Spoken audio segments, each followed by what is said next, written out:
మాట్లాడారనుకో నా గురించే ఎక్కువ మీరు మాట్లాడుకోవాలా. ఆ తర్వాత మీ కుటుంబ విషయాలు. నా గురించి ఎక్కువ మీరు మాట్లాడుకోవాలి. అప్పుడు నేను చెవియొగ్గి అని అంటూ నేను చెవియొగ్గి ఆలకిస్తాను. మీరేం మాట్లాడుకుంటారో నా గురించి మాట్లాడుకుంటే నేను ఏం మాట్లాడుకుంటున్నారు. మలకి 3:16 యెహోవా యందు భయభక్తులు గలవారు ఒకరితో ఒకరు మీరు మీరు మీరు ఒకరితో ఒకరు మీరు కలవగానే మీరు యెహోవా యందు భయభక్తులు గలవారు ఒకరితో ఒకరు మాట్లాడుకొనుచుండగా యెహోవా చెవియొగ్గి ఆలకించును. మీరు ఒకరితో ఒకరు మాట్లాడతారు కదా, ఆయన చెవియొగ్గి ఆలకిస్తాడు.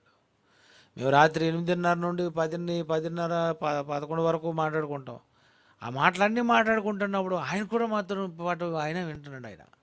మాకు తెలిసిపోతుంది మాకు తెలిసిపోతుంది ఎందుకంటే మేము మాట్లాడుకున్న మాటల్లో చాలా మంచి మంచి విషయాలు బయటకు వచ్చేస్తున్నాయి. చాలా మంచి టాపిక్స్ బయటకు వచ్చేస్తున్నాయి. అవి